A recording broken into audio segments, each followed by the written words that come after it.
All right, welcome back to math. It's module 4, lesson 30. We're going to divide decimal dividends by non-unit decimal divisors. Wow, that sounds kind of crazy, doesn't it? Well, let's do this. We have $1, and if I was dividing it by 10, how many tens are in 1? Right, you remember that. There's 10 dimes, right, in $1. 10 dimes in $1. So 1 divided by 0.1 is 10. Let's scooch this up and let's take and do this one. What's 2 divided by 0.1? I hope you're saying, hey, for $2 there are 20 dimes. Good job. What about $3? How many dimes? Right, 30. Good work. Whoa. 9. How many $9? How many dimes? Just say it. 90. 90. Good work. I like it.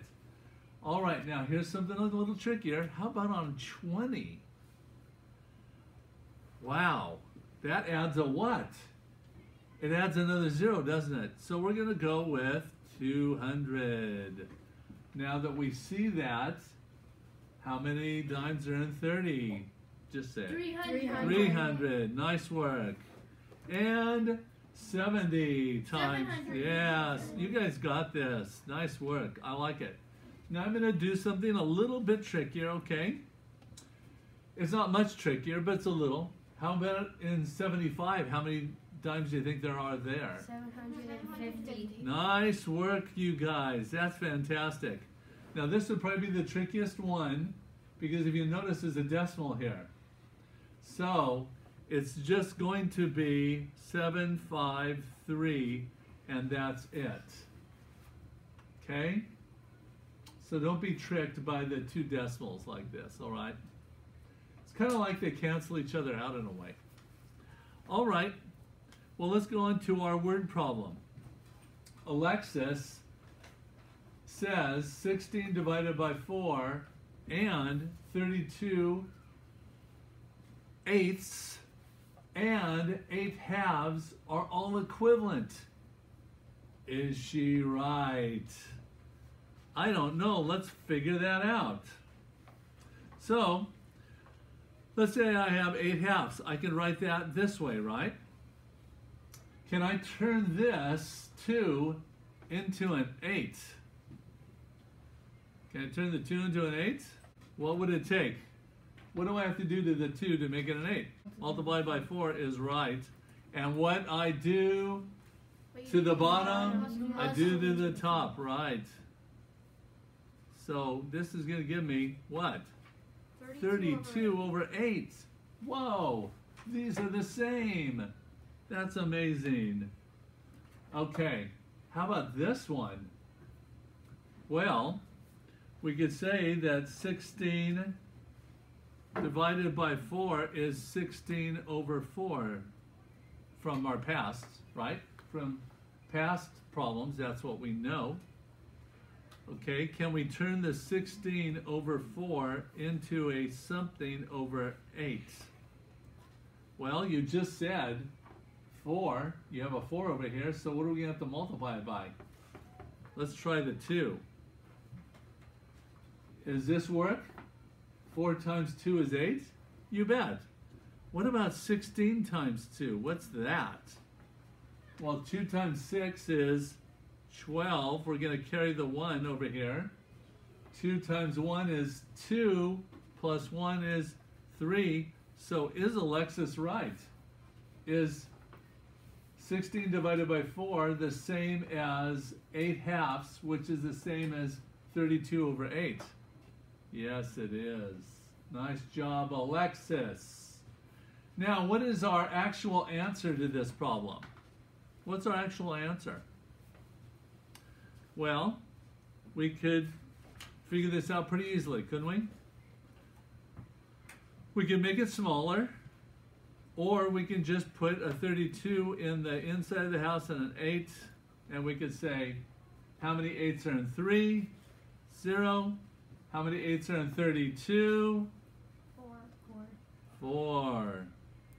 8 times 4 is 32. And as you can see, all these equal 4. Is that correct? That is correct. Nice work, you guys. So really, it seemed like a pretty big problem, but it wasn't as big as we thought, was it? We just start taking it apart and seeing if each one is similar to the other. Let's go on to one of the pages in the math book. Wow, look at this. It says 2.4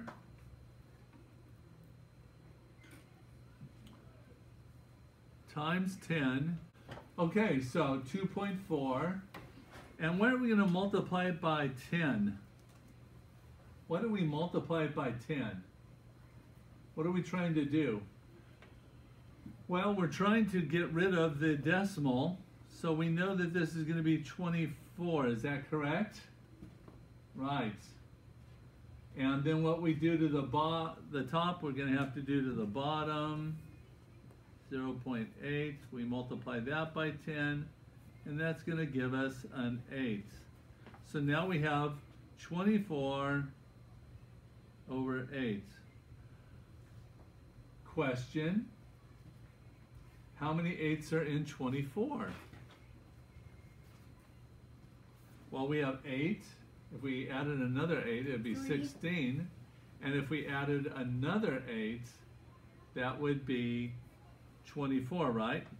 So this equals 3. Is that correct? Yeah. Good job.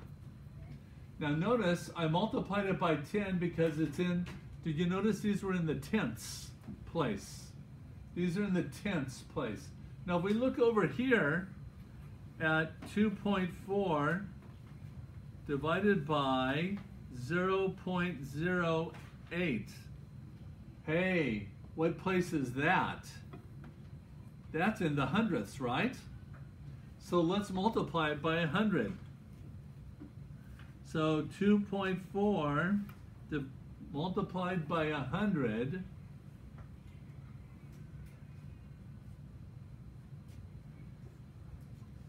gives us 240. Remember?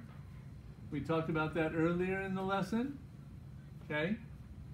All right. Now what we do to the top, we're going to do to the bottom. So it's 0.08 times 100, and that's going to give us 8. How many 8s we know are in 24? 3, right? But we have a 0, don't we? So we add our 0 to it, and that makes our answer 30. Does that make sense? I hope so. Do you want to do another? Sure, why not? We have a 4.8 over 0.6. What are these in? These are in the what's place?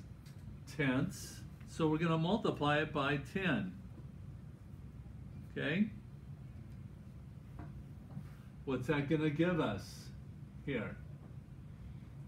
It's going to give us 48, right? Because how many dimes are in $4? That'd be 40. How many dimes are in 8 dimes? Well, that's 8, right? 48.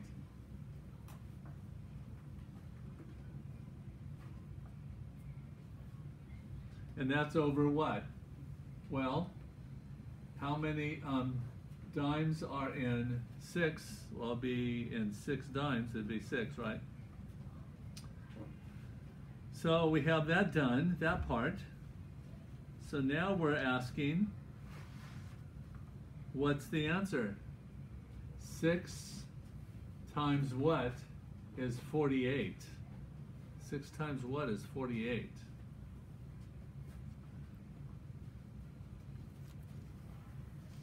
That's right. 6 times 8 is 48, right? So our answer is 8.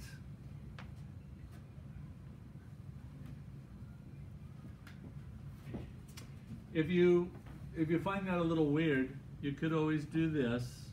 Put the 48 in here and the 6 in here and say, okay, how many 6s are in 4? 0. How many 6s are in 48?